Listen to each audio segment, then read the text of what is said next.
Goeienaand. Di Madekwana, Riperile, Sanbonani, Dumelang, Lochani, my fellow South Africans. Tonight I wish to speak to you about the current state of the coronavirus pandemic in our country. But before doing so, I wish to express my profound appreciation to all South Africans who observed the 5 days of mourning from the 25th to the 29th of November in honor of those who have lost their lives to COVID-19 and to gender-based violence and femicide. As we remember them, let us pledge that we will do everything within our means to contain these two pandemics and continue saving lives. The global pandemic continues to cause devastation across the world, with more than 64 million infections and nearly 1.5 million confirmed deaths in a number of countries, including ours. We've seen many countries around the world experience a resurgence of the coronavirus, some with second waves even worse than their initial peak. Where South Africa once had the 5th highest number of infections in the world, we have now fallen to 14th in the world as infections in other countries, these have surged dramatically. And yet, despite the progress we've made, we've always known that a second wave of infections is possible in our own country if we do not take the necessary measures to protect ourselves and those around us. There is now clear evidence of a resurgence of infections in parts of our country, which, if not confronted decisively and directly, could lead to great suffering and death. This pandemic has already taken a heavy toll on our country. A total number of 800,872 people are confirmed to have been infected by the virus in South Africa since March. Around 92% of these people have, however, recovered, and this is good news. As of today, 21,803 people are known to have died from COVID-19 in South Africa. For nearly 100 days since the middle of August, we managed to keep the rate of new infections stable at below 2,000 new infections a day. However, that has changed in the last 3 weeks. There has been a marked rise in new infections and an increase in the number of people being admitted to our hospitals. In the first week of November, we were recording an average of 1,500 new cases a day. By the last week of November, this had almost doubled to an average of around 2,900 new cases a day. Yesterday, South Africa recorded over 4,400 new infections, the largest daily increase in infections since the middle of August. The total number of hospital admissions is now over 5,800 nationally, and it keeps on increasing. 3 weeks ago, hospital admissions were around 4,900. There are 3 areas in our country that account for most of these new infections. I alluded to some of these when I last spoke to the nation. These are Nelson Mandela Bay and the Sarah Baartman district in the Eastern Cape, and the Garden Route district in the Western Cape. Hospital admissions in these districts are on the rise. In some instances, they are comparable to those during the first wave of infections. In the Eastern Cape and the Western Cape, there's been an increase in both reported COVID-19 deaths and excess deaths. This must be a concern for every one of us.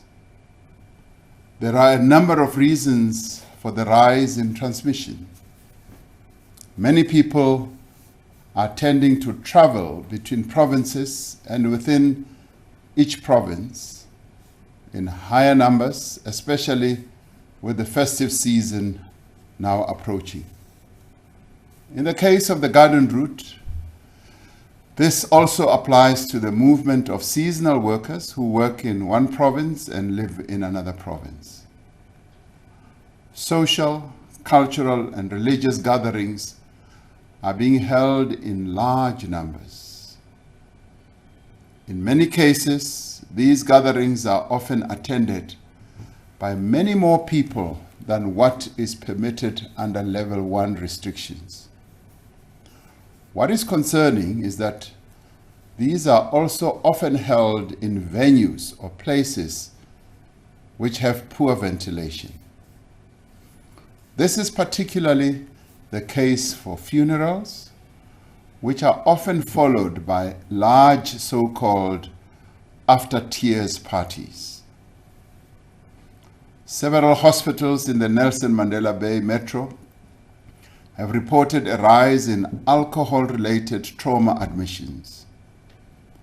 As we have said in the past, these alcohol-related trauma admissions divert our capacity that is needed to deal with COVID-related cases. But by far the greatest contributing cause of infections is that many people are not wearing masks and are not observing proper hygiene and social distancing. As I said during our last family meeting, at Alert Level 1, we have the measures we need to control the virus. All the tools are in place. But our main problem is that there are parts of our country where people are not complying with the current restrictions and the basic prevention measures are not being followed. The most urgent task before us now is to contain the rise in infections in the affected districts in the Eastern Cape and the Western Cape, and to ensure that a similar situation does not develop in other parts of the country. To prevent this, we are putting into motion the resurgence plan that we developed with the World Health Organization's search team. We are making more capacity available at hospitals and clinics in these areas. We are expanding public health interventions such as testing, contact tracing, isolation, and quarantine. We are also stepping up our awareness campaigns around public health regulations. Now, fellow South Africans, we must change our behavior now to prevent a resurgence of the virus and manage outbreaks wherever they occur. If we think of this pandemic like a bushfire, we need to quickly extinguish the flare-ups, the flames, before they turn into a big wildfire like an inferno.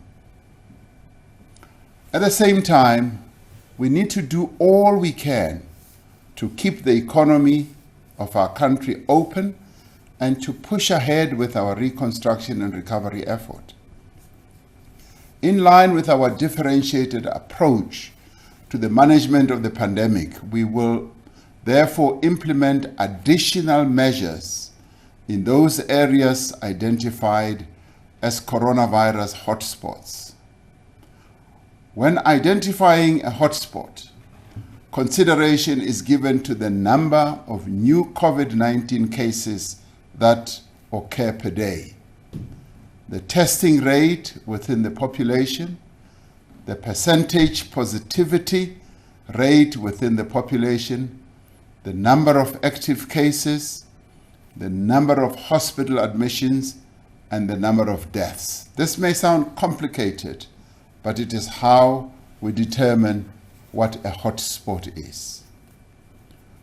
Now, following a recommendation of the National Coronavirus Command Council, and after consultation with premiers, metro mayors, and traditional leaders, Cabinet has decided to declare the Nelson Mandela Bay Metropolitan Municipality as a coronavirus hotspot. In addition to the existing Alert Level 1 regulations, the following additional restrictions will apply in Nelson Mandela Bay Metro with effect from midnight tonight. The first is that the hours of the curfew will be from 10 p.m. and 4 a.m. This means that, except for emergencies, no person may be outside their place of residence between these times. This does not apply to essential workers who are permitted to work during these hours. Secondly, the sale of alcohol from retail outlets will only be permitted between 10 a.m. and 6 p.m. from Monday to Thursday. Thirdly, alcohol consumption in public spaces such as the beautiful beaches of the area and parks is strictly forbidden. This is necessary to prevent large social gatherings that often take place in those spaces.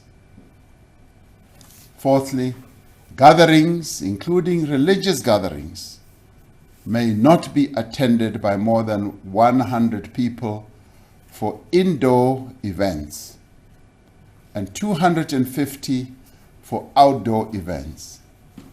At all times, the total number of people in a venue may not exceed more than 50% of the capacity of the venue, that is the carrying capacity of the venue.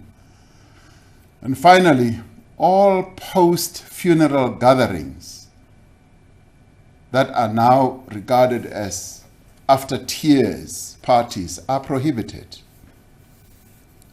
These additional measures are necessary to contain the resurgence that we are experiencing right now in Nelson Mandela Bay, to prevent outbreaks resulting from social gatherings, and to protect the capacity of our healthcare system to provide care for those who need it. Now, in determining these restrictions, we have sought to take those steps which are absolutely necessary to save lives while limiting disruptions to the economy.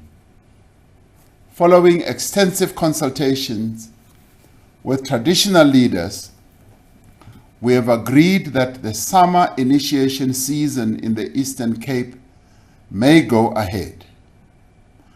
This is because traditional leaders in the Eastern Cape have submitted a risk-adjusted plan that has been approved by the Departments of Health and Cooperative Governance and Traditional Affairs.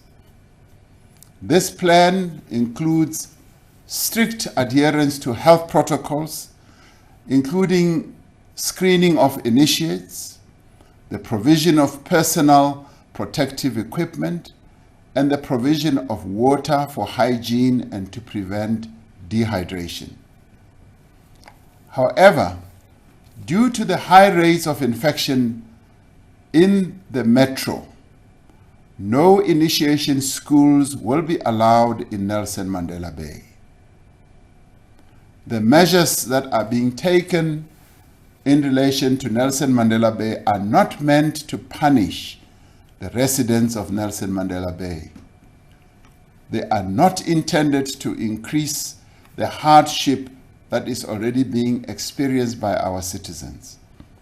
These measures are needed to contain the spread of the virus and to save lives.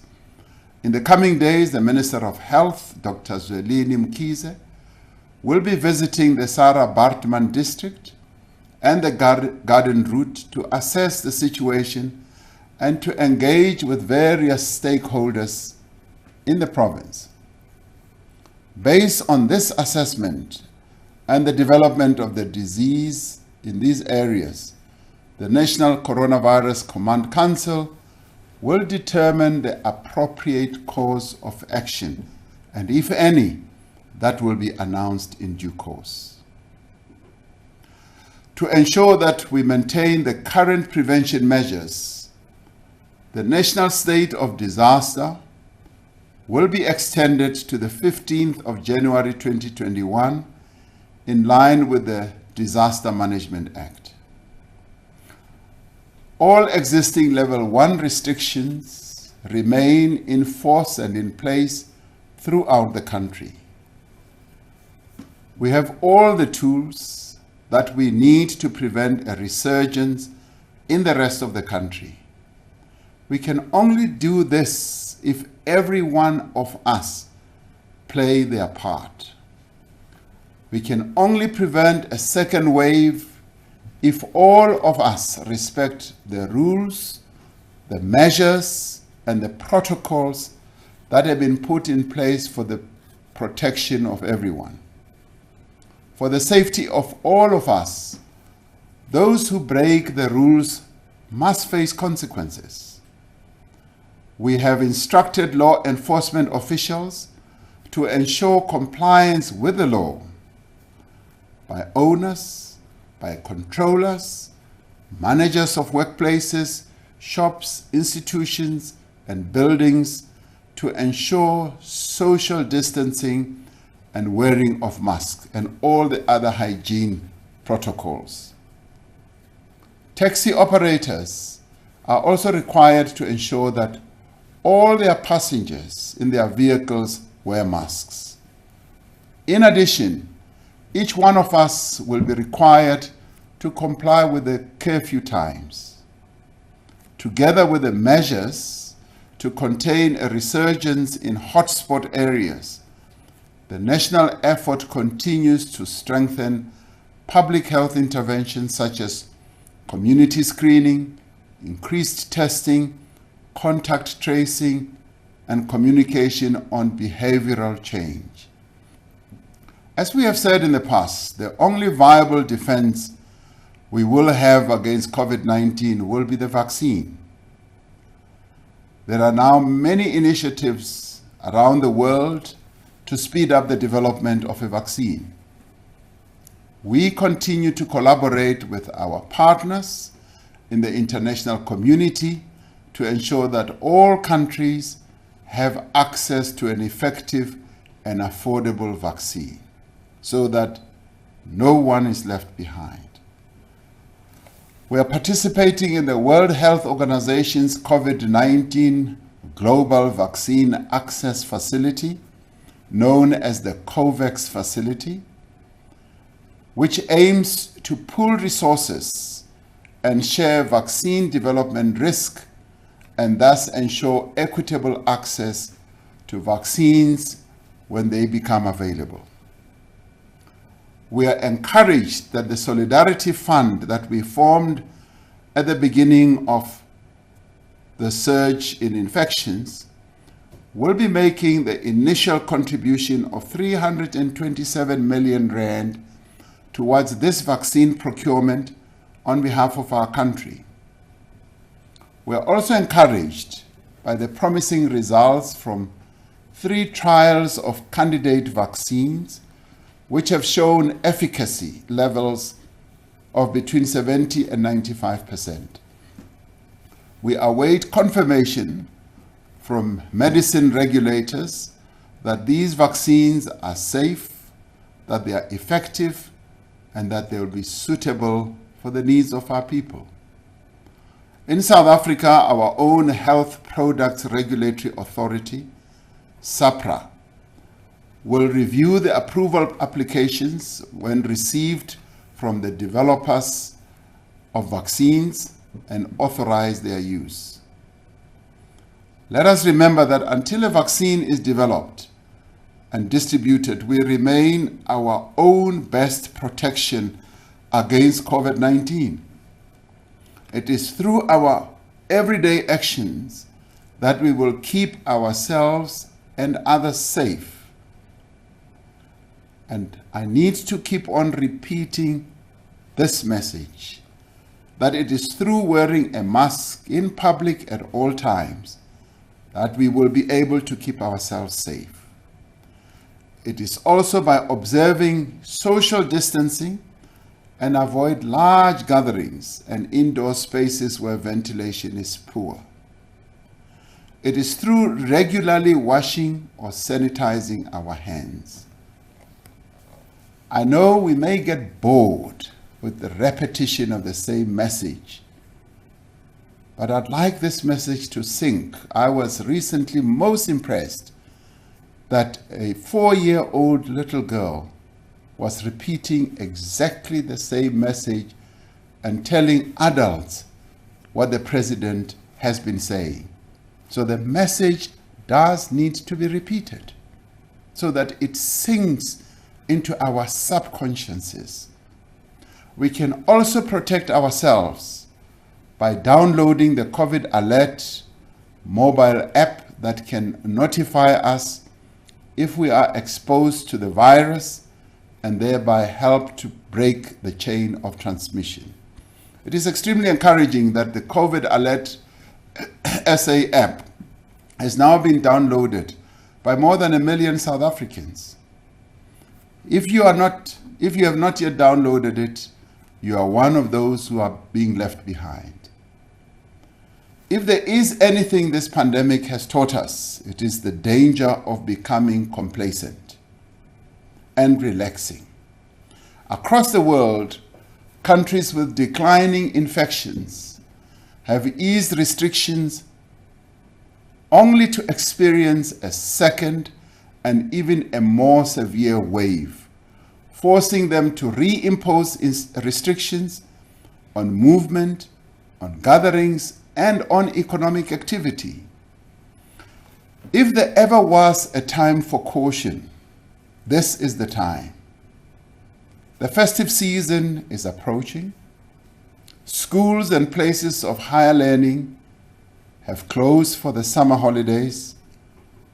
Many of us are winding down at work and will soon be at home with our families. Many of us are preparing to travel to reunite with friends and family. Traveling carries great risks, which we can reduce by avoiding unnecessary travel. We can also reduce infection risk by wearing a mask in public transport, keeping the vehicle windows open, and maintaining prevention measures on arrival. The summer season is traditionally a time for social gatherings where we attend festivals and fun events and socialize at weddings, religious gatherings, and in both public and private spaces. These social gatherings, fellow South Africans, can be super spreader events that carry a huge risk of transmission of the virus. This is being experienced by many countries across the world. Each of us needs to ensure we take precautions to avoid spreading the virus to our families, especially our elders. We should keep gatherings small. We should have them outside or in well-ventilated venues. We should ensure social distancing and continue wearing our masks as much as possible. We must remember that as much as we want to relax, this virus does not relax. And this virus does not take a holiday. This 2020 has been a difficult year for us as a nation and as a country. It has severely tested our resolve and demanded great sacrifices of each and every one of us. But even as the holidays approach, we cannot let our guard down. Unless we take personal responsibility for our health and the health of others, more people are going to become infected. More people are going to die. Over the last 8 months, many people have lost parents, siblings, spouses, friends, and colleagues to COVID-19. As a nation, we have lost many brave frontline workers who are caring for those in hospitals and our clinics. We have lost essential service workers who helped to keep this country running, moving, and operating during the lockdown period. We have lost teachers who went to school every day to support our children and to ensure our matriculants were able to write their final exams. We owe it to all those whose lives have been so tragically cut short by this deadly virus not to let the same suffering and pain be visited on even more families and more of our people. We owe it to our own friends and relatives and those around us. We owe it to our country because a resurgence of the virus would be a severe blow and a setback to our emerging economic recovery, to our efforts to restore and create jobs, and to our provision of services to our people. Most of all, we owe it to ourselves and each other because this affects all of us. Tonight, we stand in solidarity with the people of Nelson Mandela Bay Metro as they work to contain this outbreak. I have the utmost confidence that Premier Oscar Mabuyane and the leadership of the Eastern Cape is doing and will do all that is necessary to bring the rate of infection down once again. I call on each and every one of you to remember those whose lives have been lost and the precious lives we still have to save. Over the past 8 months, we succeeded in bringing the virus under control by acting together and working hand in hand. We fought this pandemic with everything that we had. Through our combined efforts, we saved many thousands of lives, which would otherwise have been needlessly lost. Now, as the number of infections begins to rise again, we cannot, we must not sacrifice the gains that we have made. We cannot return to the darker days of June and July. You remember? When transmission of the virus was widespread and scary, and the lives of our families and friends were at risk. Just as we know that a second wave is possible, we know too that it can be avoided. So tonight, I'm asking you to recommit yourself to this fight. We're in a fight of our lives. We can still prevent the virus from spreading any further if we take the appropriate steps now. Just as we did in the early days of the pandemic, let us stand together and let us work together. We will get through this period of difficulty as we did the ones before. May God continue to bless our beautiful country, South Africa, and protect all her people. I thank you.